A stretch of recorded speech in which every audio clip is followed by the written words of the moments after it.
Well, I guess it's 8 p.m. Central Standard Time, so we will begin this session of Township Tuesday. Anybody have any opening questions?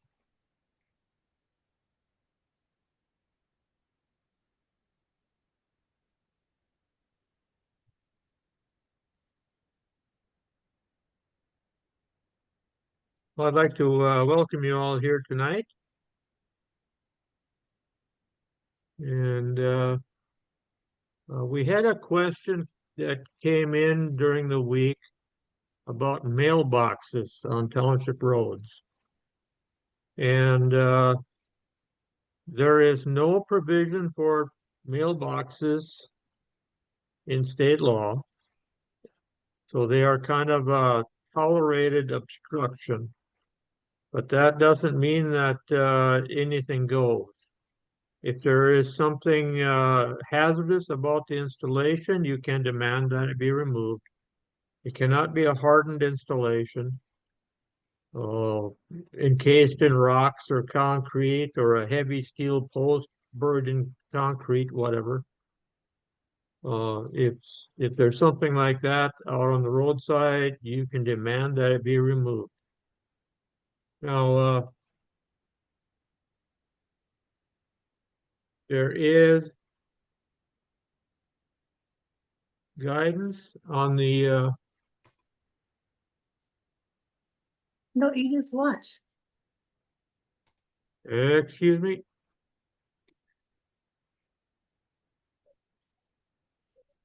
There is guidance on the Postal Service website for the correct installation of a mailbox on a rural road. And I am putting that information on our website under the information tab for roads. And I'm now sharing that information here.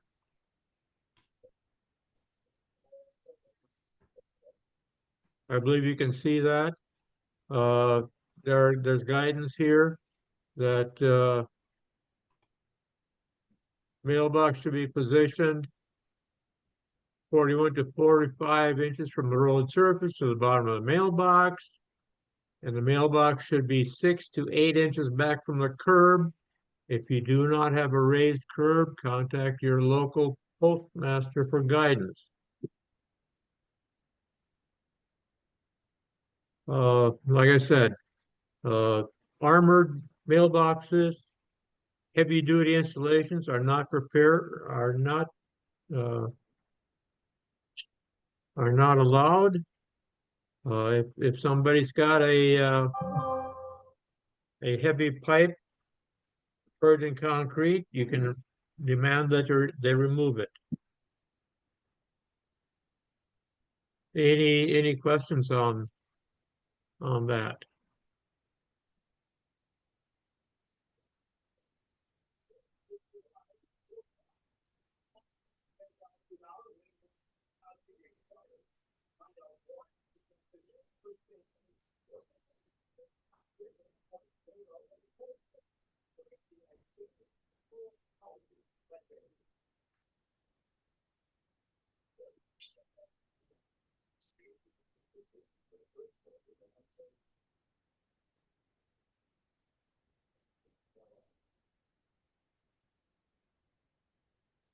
Well, Larry, if we have a township that has issues out there, that has a resident that does put up a mailbox with improper installation, steel pipes, concrete rocks,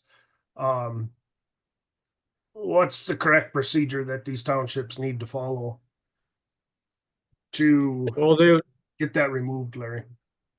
like any obstruction, they would have to send them written notice demanding that it be removed within 30 days, or it will be removed by the township at their cost.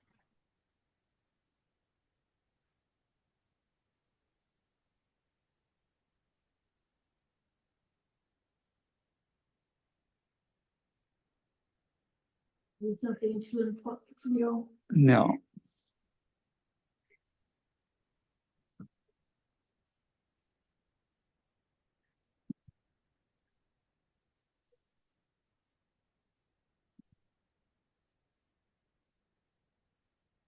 Any,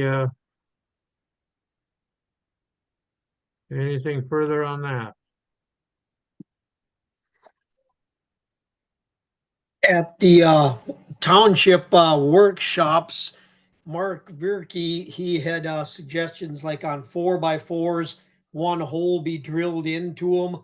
And if 6x6s, it was two holes, so it would make them breakaway. Right. The postal regulations call for either breakaway or bend away post. It cannot be a durable installation. It has to be able to be, it has to give way for a vehicle so it doesn't split a vehicle in half or end up within the breaking through the windshield and causing injury within the vehicle. It's nothing you need, is it? No, I don't know how to get out of it.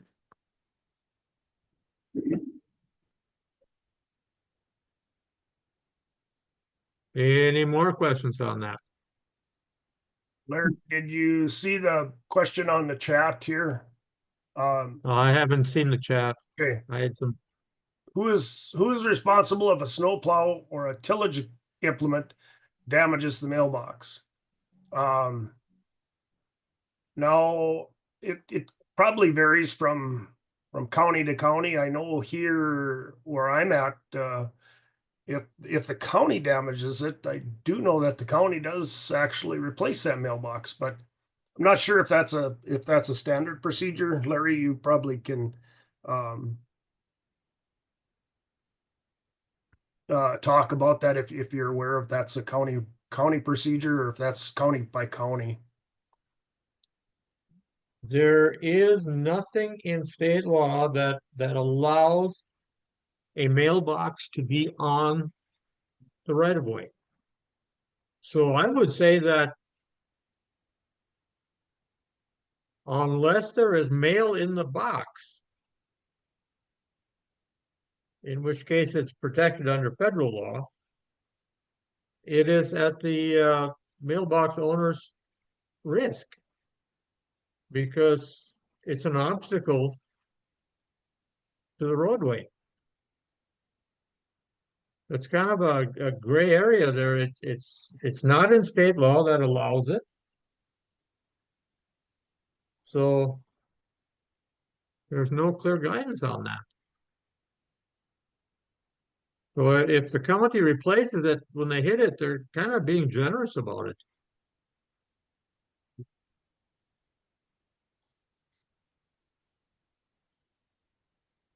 Now, the question that we got was in regards to how is wide equipment supposed to get past these mailboxes that are sometimes in rather unhandy areas, and about all the township can do is request that the mailbox owner move their box to a turnoff, a private driveway or something so that it doesn't impede the roadway. But like I said, there's nothing in state law to cover it, so it's kind of a peculiar situation.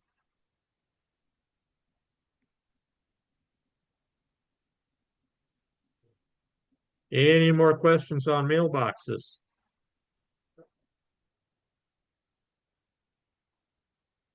Well, I sent out the legislative update a little bit ago.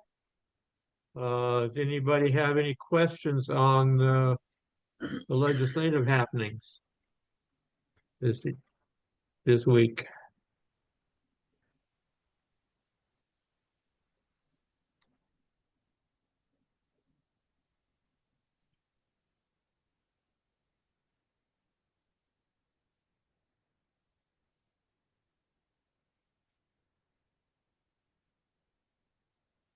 Larry, I have a question for you.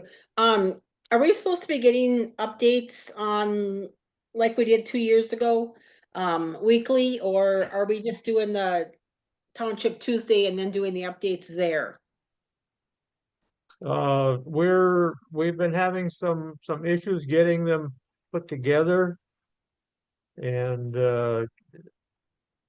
we believe we've now got that a little bit more under control, so you should be seeing them more regularly after tonight. Okay, sounds good. Thanks, Larry. You're welcome. Can you talk a little bit about House Bill 1065 changes to the prairie dog funding? Just a broad, just a 30-second explanation. Okay, a lot of the legislators didn't like the flat one size fits all grants that were going out, $5,000 or $10,000 per township, because it did not indicate that they were going to meet any needs at all. That's some townships receiving it really didn't have any display any need or any use for it. So some townships were getting more money than they need. Other townships were getting a lot less than they need. So they moved to the maintain mileage that we have been getting under the highway users or highway distribution fund for many years. They're going to use that for more funding as a more justified amount. Does that answer your concerns? That does, thank you. Now, hopefully there will be more funds added to it, so those that are seeing a decrease because of the switching from a flat payment to per mileage payment will see their net payments increased by the time it's all added up. So hopefully everybody will be made whole through that. And the whole idea of township getting payments will be more accepted by the legislature if it's shown that it's going to those that are actually using it for more roads.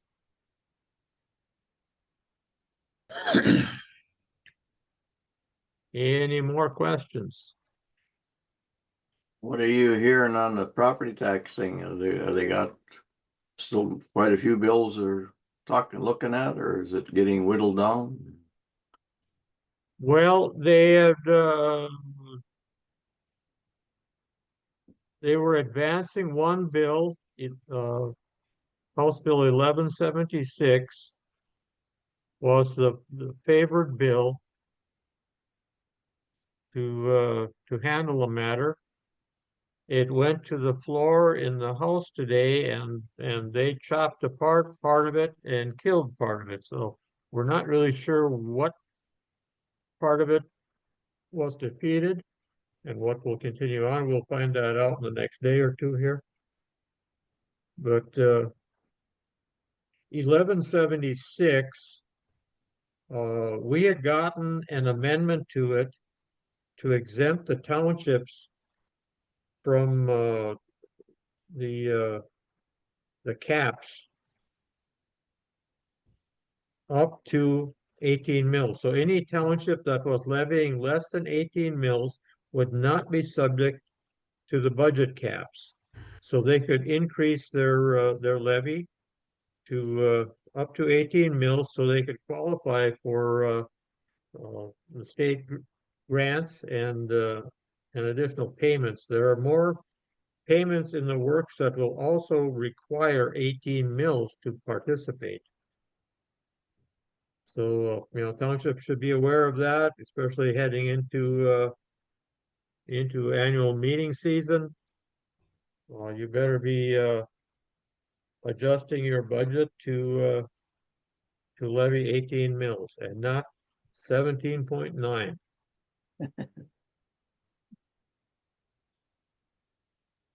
So, any more questions on that? There was a bill, or at least it was talked about, I believe, in committee about giving landowners a similar exemption to houses. Has that gone anywhere, do you know, or? I haven't seen anything that would give ag or commercial property any real tax reductions. The only benefit that would be for ag or commercial is that the subdivisions, local governments would be limited to a 3% dollar increase going forward. I think there is one where they talked about raising the foundation aid payment some too, which would possibly translate into savings, but I don't know where that's gonna end up. Yes, well, there were 4 or 5 other bills in the House, and the House Tax Committee is getting those set up to kill them. They want to whittle it down to one proposal.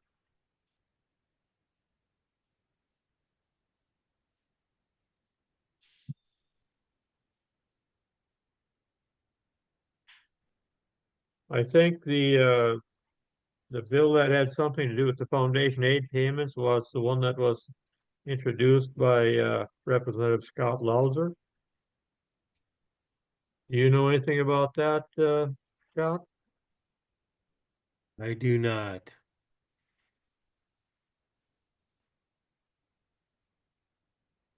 There have been, they did some amending on that too, and we're not really sure what has happened to that since. That was in the last couple of days.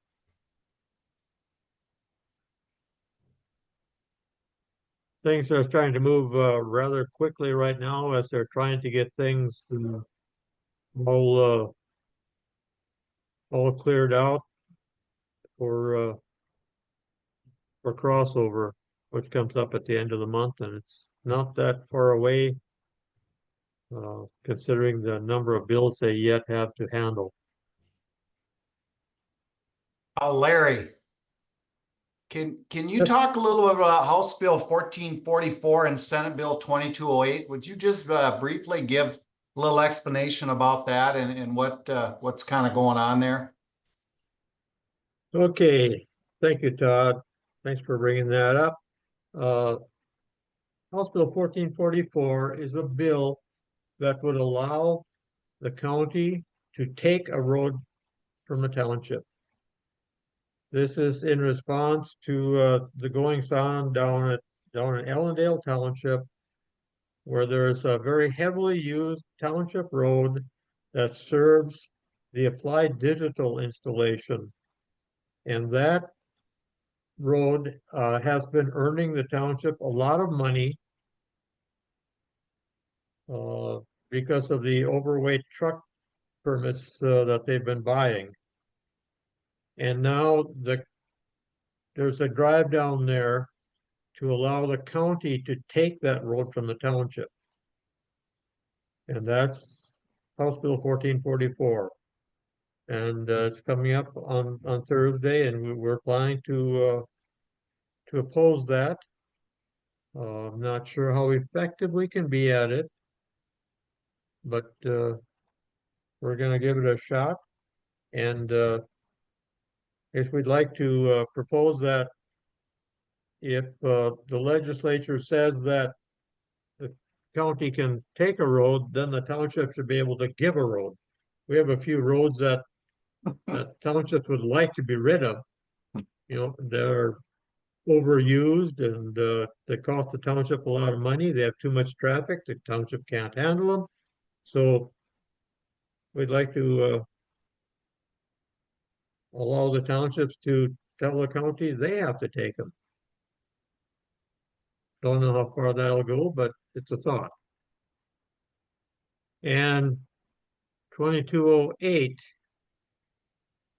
if a township or county through their zoning interferes with an energy project, they would stand to lose their prairie dog funding.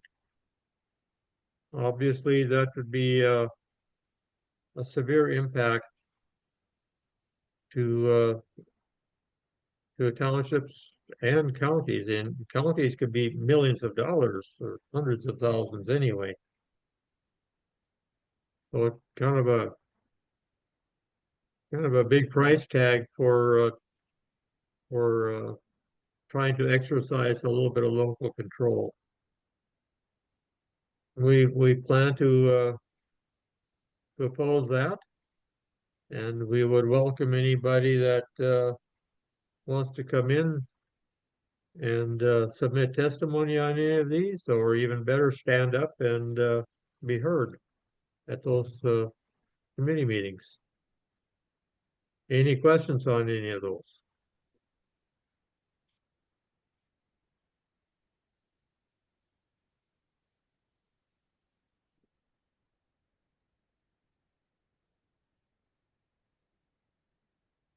Larry, could you talk about 1258? I see on the legislative update that you sent tonight, that it's neutral, but what I saw in the Legiscan Township Monitor report, that was in red, leading me to believe that the TOA was going to oppose 1258. What can you talk about with 1258? Well, 1258 has to do with, permitting the power lines and such. And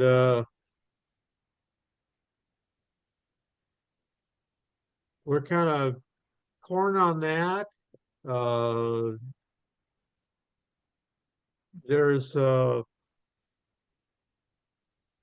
certain amount of validity to the Public Service Commission handling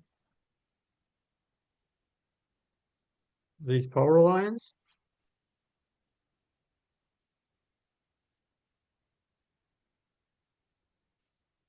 So that's the reason for going neutral on it. We're not crazy about the idea, but hopefully there will be some science-based decisions made on that.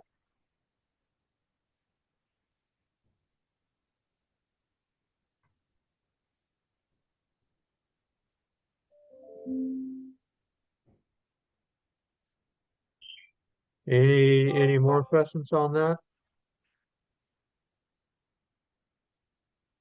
I know that bill is got a few people along the JetX transmission line project up in arms. I watched that hearing. The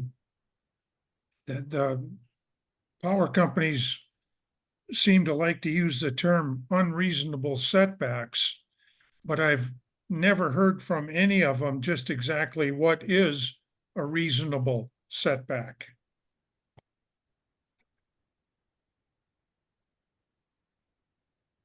Yes, that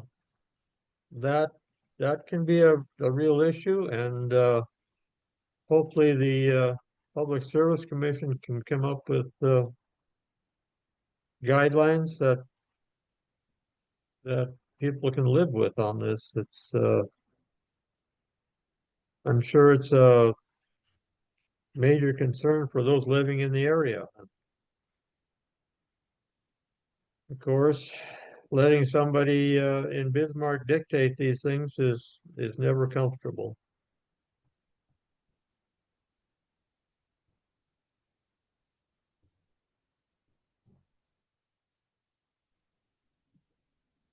Speaking of setbacks, we had a question on that for grain bins along township roads, and when we are reading our zoning deals, what our zoning ordinance says from state highways and county roads was 200 feet, but it doesn't even say township roads, so I think we need to clarify that too, or what is normal what do other guys have in their zoning ordinance for like grain bins along township road? It's Leon. We just put some up, you have to be 200 feet back. 200, is that kind Yeah, of that's, typical? to get a permit to put the bins up, you have to be 200 foot setback in Headingham County. Where does that start from then? The center or the edge?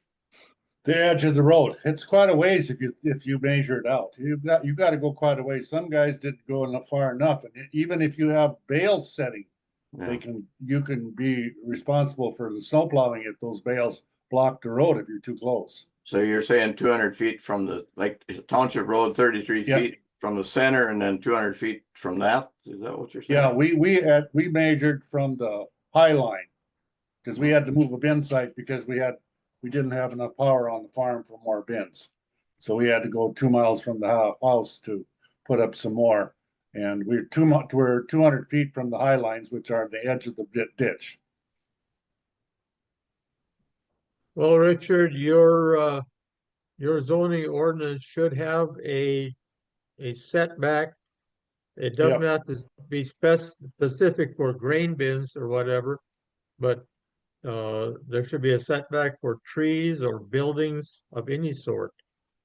Yeah, I gotta read through it more, but when I found where I thought it should be, it just said county and state roads. It didn't, and I think we should get township roads in there too, but it wasn't really clear Yeah. whether it was from the center or the edge of the road either. Yeah, well, like most ordinances that townships have, it really needs to be updated and soon. Yeah, I agree. Now we got an added thing, we're looking at the DOT wants us to come up with it'd be in addition to our comprehensive plan for each township, we should be doing a comprehensive plan for transportation in our township, where we'd map out our priority routes, our lesser routes, and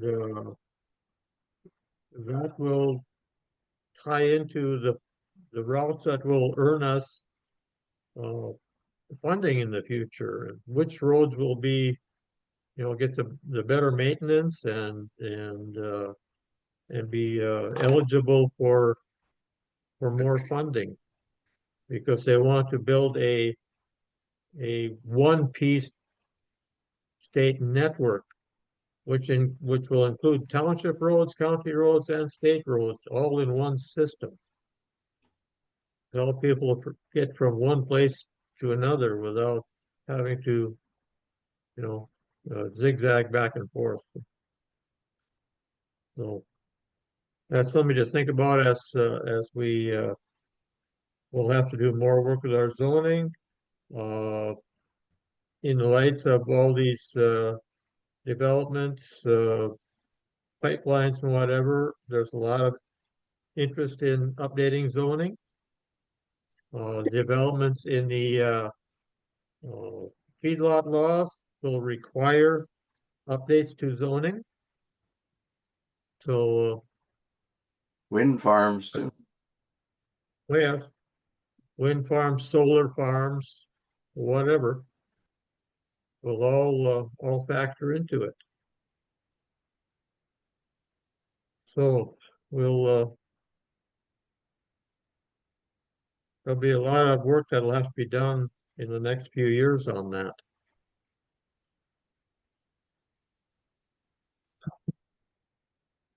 Any more questions out there? Larry, maybe you want to cover Senate Bill 2142 and Senate Bill 2151. Just kind of brief everyone on what's happening with those two bills. Okay, Senate Bill 2142 will now take all the motor vehicle excise tax,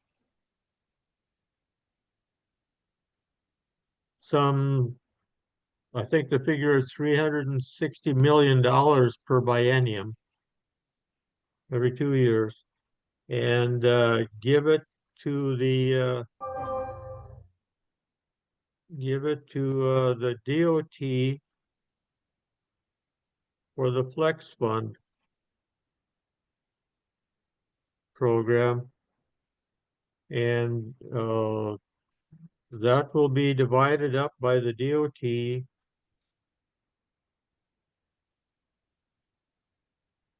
DOT will keep a part of it for their Flex Fund, but they can use it for matching federal grants and things like that. 60% will go to them. 28% will go to counties and cities. 10% will go to townships. 1.5% will go to transit. And a big part of that 10% for townships will be through grant programs. They want to give it to townships that are demonstrating a need, not just so many dollars per township or so many dollars per mile. They want you to apply for a name project and go through a competition to receive that. The other bill, 2151, was a bill proposed by Senator Paul Thomas for rural bridges. And that will be also brought into the motor vehicle excise tax formula and receive a part of that funding. So that should be about $50 million that will go to rural county and township bridges, which is badly needed. North Dakota is ranked at about number 42 in bridge quality in the U.S. So we got a ways to go to bring our bridges up to standards.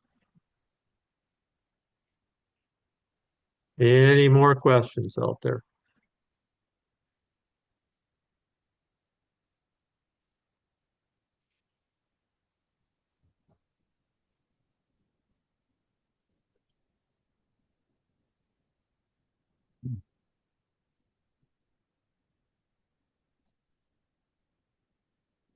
Larry, I did a little research on how schools in our area are, how the mill levy affects. Like in Maddock, 85% of the value of our school district is ag land. In Pheasant, it's 75. In Minnewacan, it's 82%. I know Harvey is 75%. So the farmers are in these rural areas are picking up a big part of the school funding. I think if people look at their property tax statements, they can see what percent of your taxes are going to your school, and I think you'll be probably shocked at what you see. Well, that is why even with the amendment to exempt townships from the caps for 1176, I still mark all the all the property tax bills as being opposed because they don't do anything for the agro-commercial properties. It's all benefiting the residential. That's where the votes are. Exactly. And we're gonna see that anytime there's a bond issue, the residential areas will come out and vote in favor of everything because it's gonna be just a bill for the farmers and the businessman.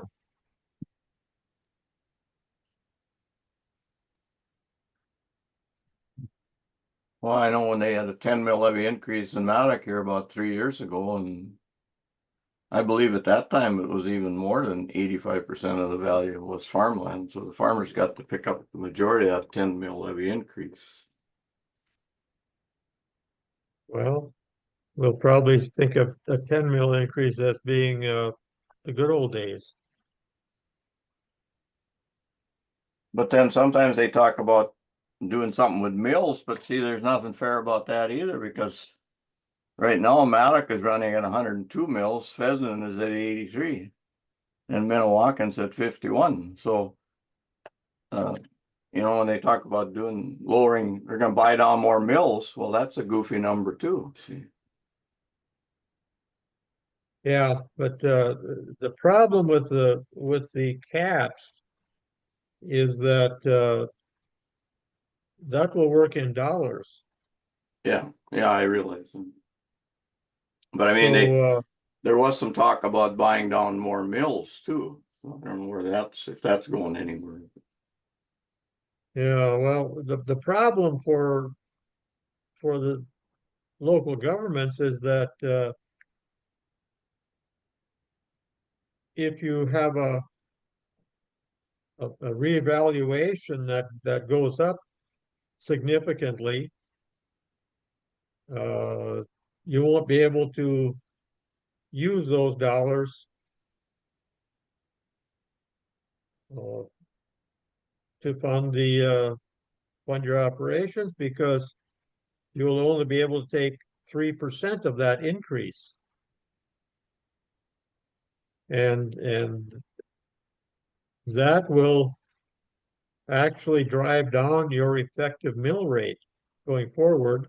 And for a township, that can be a real problem because it can lower your effective mill rate down below 18 mills, and you won't qualify for some of the state payments because of that. Yeah. So we're kind of caught in between on that. So hopefully whatever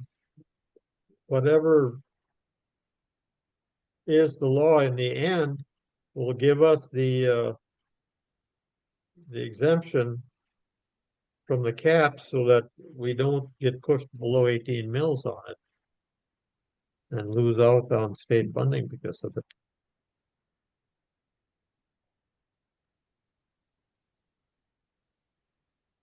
Any more questions out there?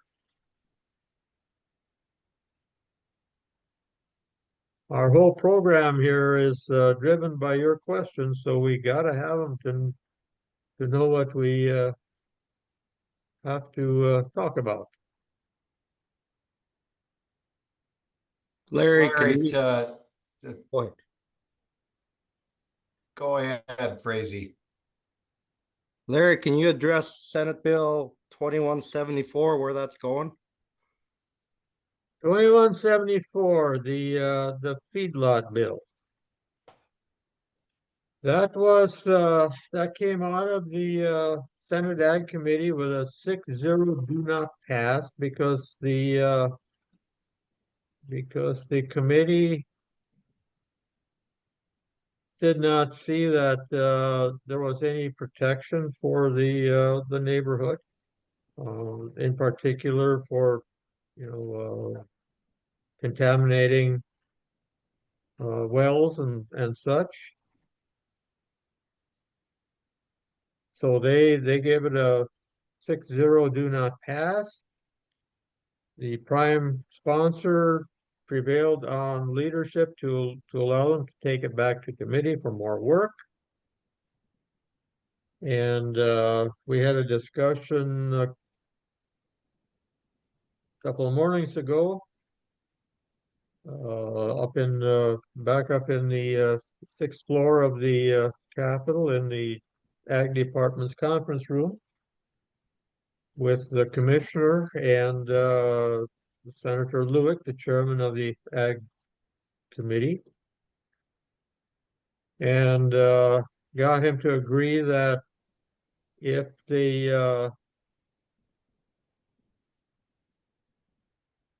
delete the changes to the setbacks, go back to the 2023 setbacks, we could go forward with the odor footprint tool. And the effective date of August of 26th. So that is what's going to be in the amendment to go forward. It's not a great solution, but at least it's nothing worse than what we had before, which was bad enough. Yeah, just for information, in the last 6 years, we've gone from 1.5 miles for a large facility. We're down to 3/4 with that bill. So it might go back to 1 mile then, is what you're saying. Right. I told them in that meeting that the big problem here is that nobody has faith in the state having the resources or the willpower to actively enforce. And that's why you see all this resistance. At the hearing in the Senate committee, the head of the DEQ enforcement was up there testifying, and Senator Lewick asked him a question about if it's found that your neighbor has contaminated your well, does the state have any ability to force restitution? And this guy just danced around and really couldn't give an answer. That was the reason they got that 6-0 do not pass. And you know, it's been one of the things I've been suspecting for some time, is that the reason people don't want to see these things is because they don't feel that the state will protect them. Do you think that is accurate, Ron?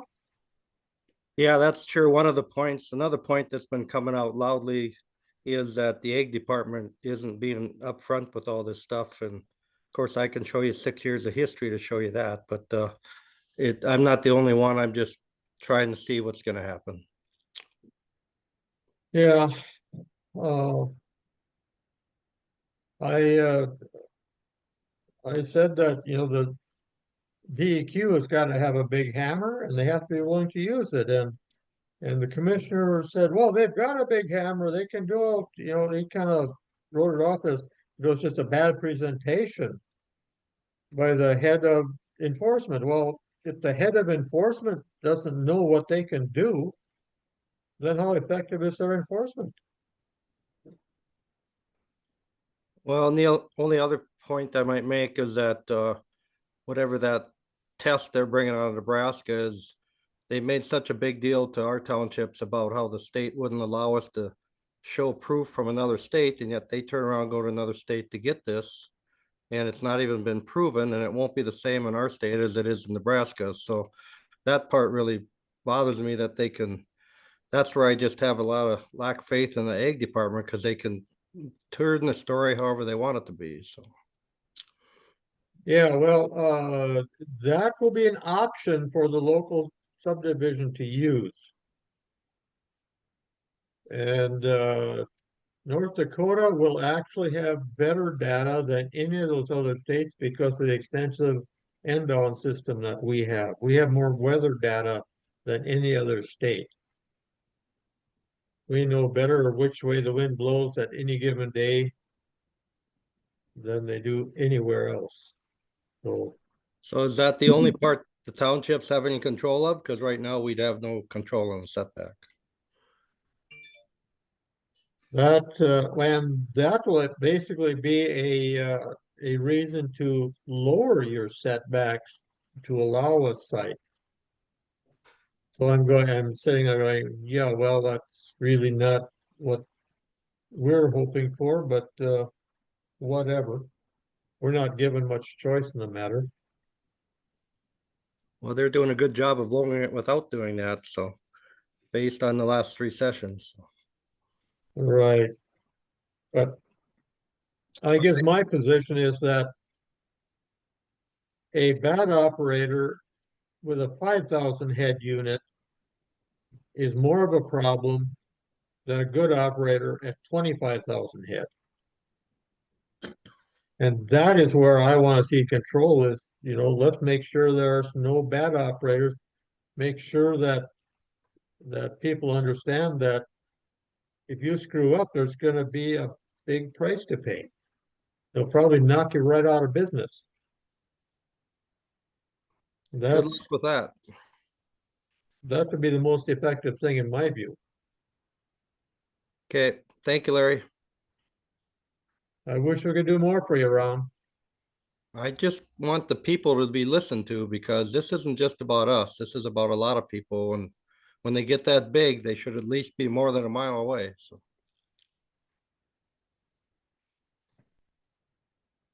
Yeah. Okay, any more questions out there?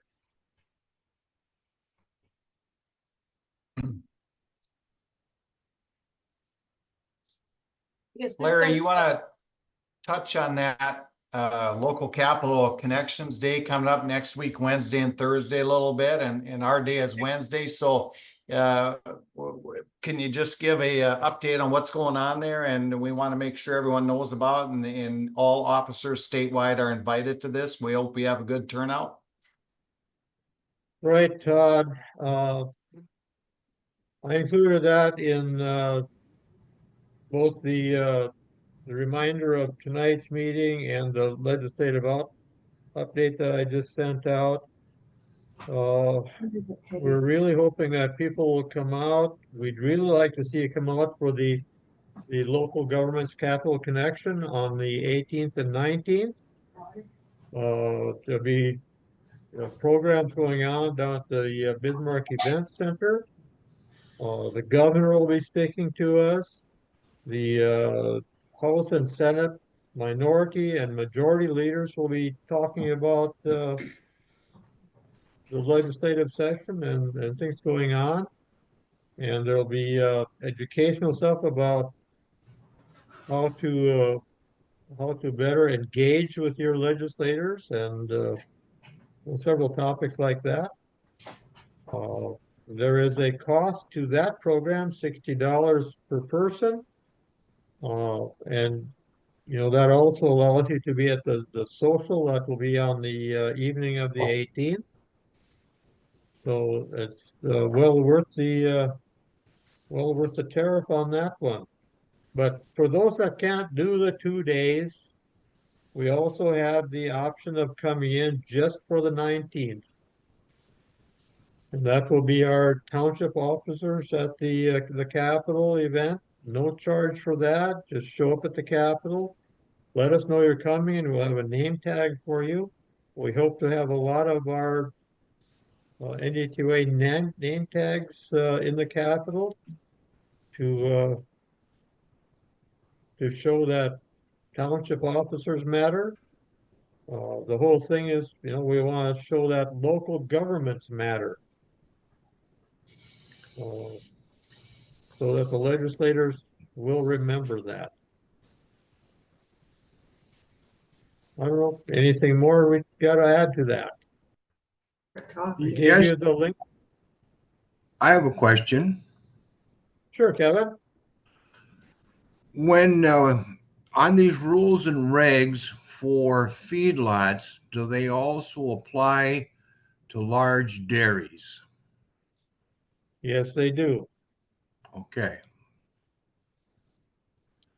So when that large dairy was okayed near Abercrombie, uh, the township okayed it, but the county didn't in Richland County. Is that what happened? I don't really know the status of that. Beyond that, there's one proposed down there. I haven't seen what has actually happened with the paperwork on that. Okay. All right. Well, thank you. We have the one coming in Trail County is twice the size and seems to be going forward. The township or the county there is a little dismayed that it will not actually bring any added tax into the county because these installations are not taxed any more than the bare land that they sit on. So that's a problem, and I've also been stressing that in the committee working on the task force that if you want to make these things more welcome in North Dakota, can we get them back to being classed as commercial so they will actually pay more taxes for the added impact they have on the local area, the road use. And that's not very well taken. So that's a work in progress. Okay. Well, thank you. Okay, you're welcome. Any more questions out there? I've got one that doesn't specifically have to do with the legislature. Is that all right? That's certainly fine, Stu. Okay, we recently received a questionnaire from the Red River Regional Council saying that they were awarded a regional livestock and planning grant Okay. being used to assist counties, townships, and regional planning councils in livestock development planning. And they have a questionnaire and they want us to fill out a bunch of stuff. What if we don't want their assistance? Well, this is a survey to find areas in the state that would welcome animal ag development. And a survey that will find areas that are both welcoming under statutes or regulations and having the available power and road access and things like Mhm. that Mm-hmm. to basically steer developers into looking in the right place rather than wasting their time and bothering a whole lot of people that don't want them in places to where they're not going to work anyway. So But that's the they don't, reason for them.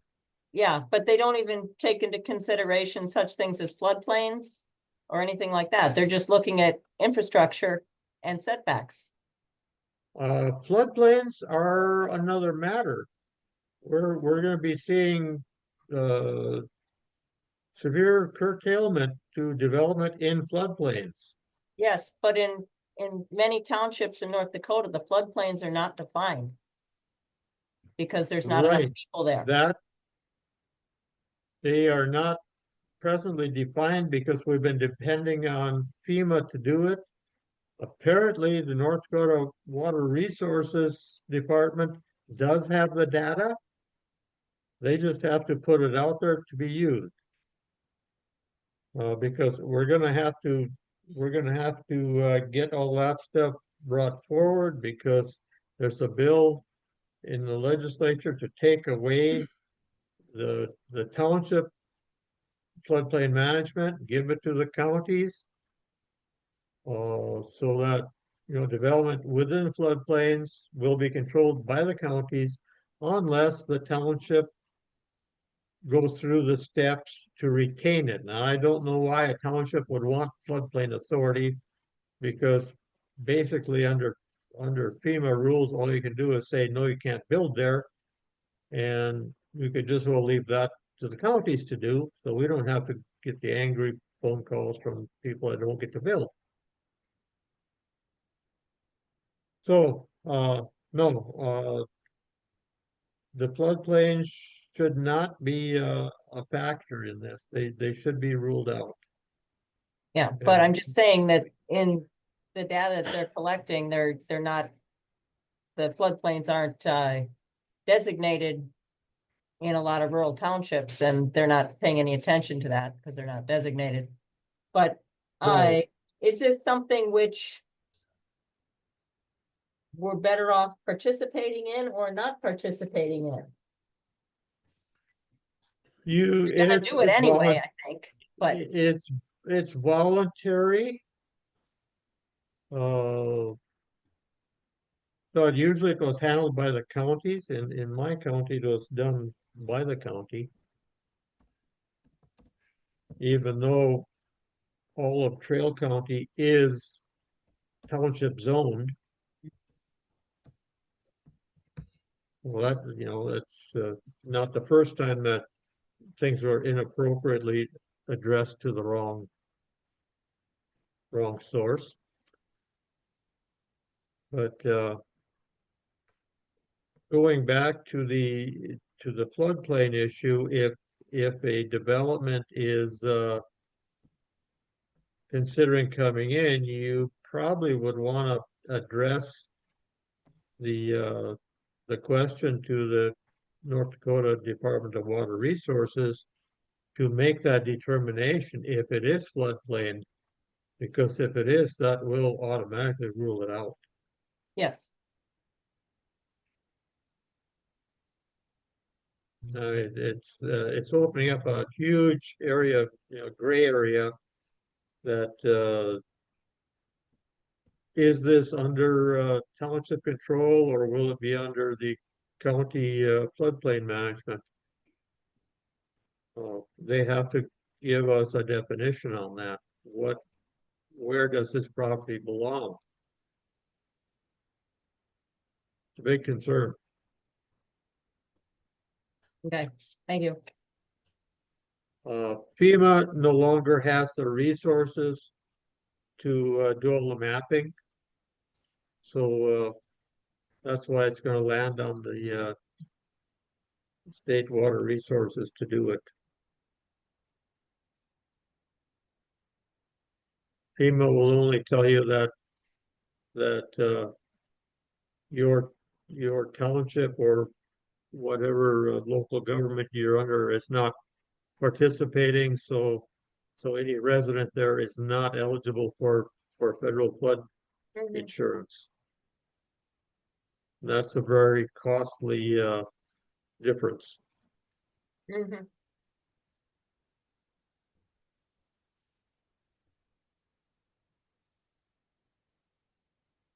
And Sue, thank you for the information on Grand Forks County. I've got it on the calendar now, and I'm putting the county association information on our website also. So thank you very much for that. You're welcome. Any Larry, more questions? I have a question on the zoning and the floodplain thing in Burley County. When we asked them if they would handle it, they wanted to take over all the zoning because they said it was hard to separate it. What do we do about that? Yeah, well, Mitch didn't like it when I called him out on trying to use it to force the townships out. So, but I asked the committee in that hearing that they strengthen the language to ensure that giving up floodplain management would not jeopardize a township zoning authority. We want that definitely separated. And then I But- got after the meetings last summer, I got an email from Mitch that he didn't like that I called him out for being heavy-handed. Well, nobody likes that. Probably not. But I said, you maybe didn't say it, but that's what the townships heard.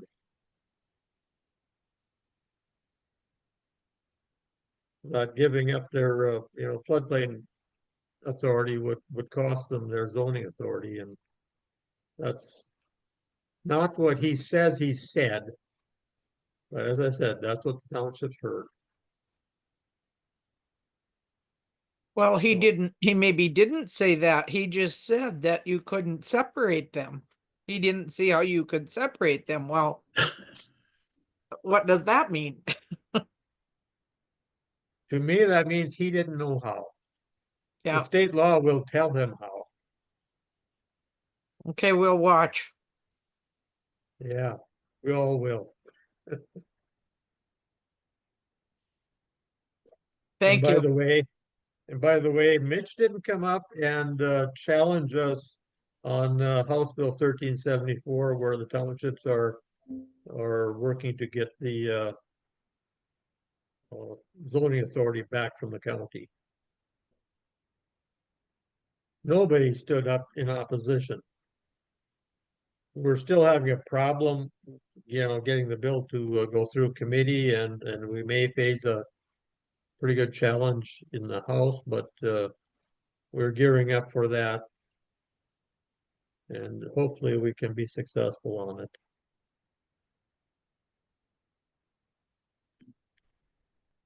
Any more questions out there?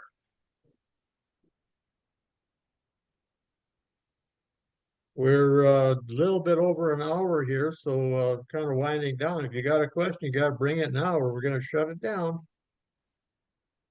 Larry, this is Julie from Ward County, Cameron Township. Just wanted to let you guys know that I've had a lot of phone calls here in the last month about the ATLR software. They're trying to do their year end, how to start a new year, and what to do with CDs. So I'm in the process of trying to put that onto our website. So don't forget to go to www.ndtoa.com. And if you guys do have questions, please put that out there and I'll try to answer them for you. Thank you, Julie. We've been looking for more information on the ATLR program all along, so anytime anything's available, we're very happy to hear it and very happy to pass it along. Anything more out there?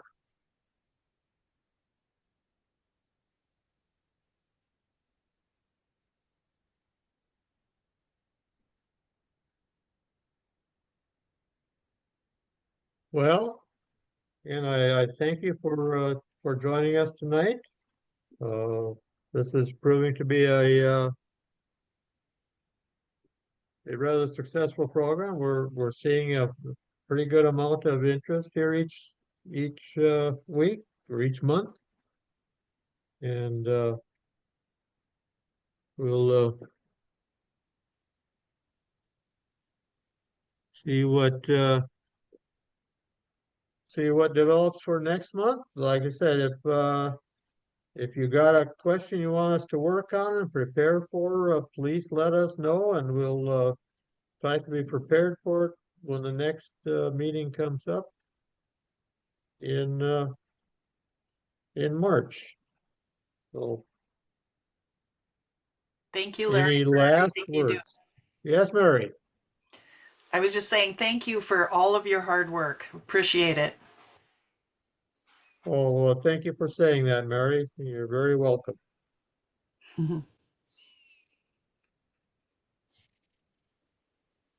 Well, if there's no further comments, we'll bid you a good evening and hopefully we'll see you next month. You're always welcome to email and we'll try to deal with any questions you got in between. So with that, we'll sign off for the evening. Thank you for joining us. Thank you, Larry. Thank you. You're welcome.